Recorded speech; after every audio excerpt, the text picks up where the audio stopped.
Alors bonjour à toutes et à tous. Aujourd'hui, on se penche sur un sujet fascinant. Il y a une bataille, une vraie, qui se joue en ce moment même dans les coulisses de la finance mondiale. C'est l'avenir des paiements internationaux qui est en jeu, rien que ça. Et ça nous amène à une question qui est un peu folle quand on y pense. Est-ce qu'on peut vraiment, mais vraiment, défier le système bancaire mondial, ce mastodonte qu'on connaît depuis toujours? C'est un peu la grande question, et c'est exactement ce qu'on va creuser. Bon, pour bien piger l'enjeu de cette bataille, il faut d'abord présenter les combattants.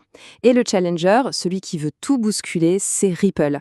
On en a peut-être déjà entendu parler sous le nom de XRP. Ok, là c'est un point super important. Il faut tout de suite mettre les choses au clair.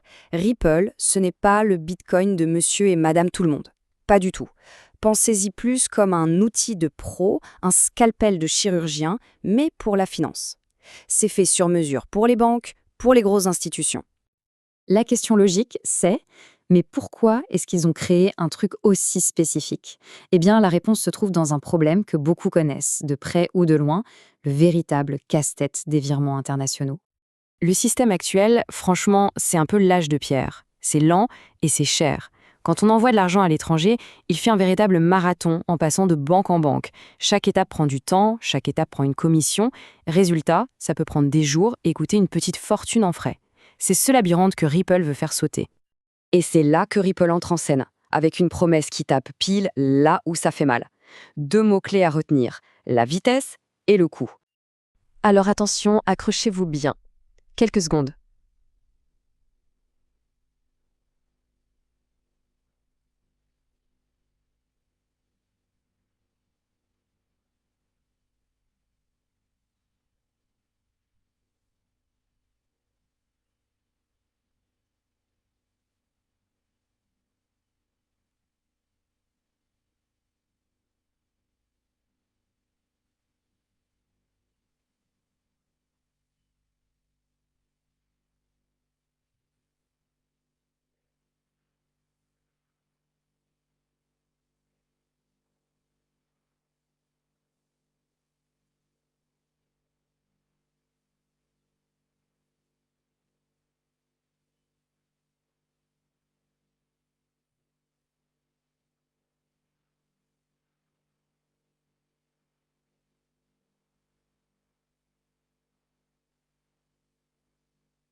Alors attention, accrochez-vous bien.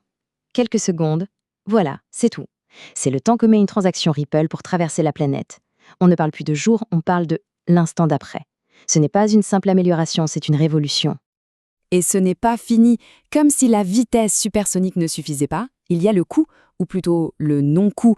On parle de fractions de centimes, c'est pratiquement gratuit. Donc, pour résumer, instantané et quasi gratuit. C'est ce duo de choc qui constitue l'arme secrète de Ripple. Quand on a de telles cartes en main, on ne joue pas petit bras. L'ambition de Ripple est, disons-le, gigantesque. Il ne s'agit pas juste de grappiller des parts de marché, non, non.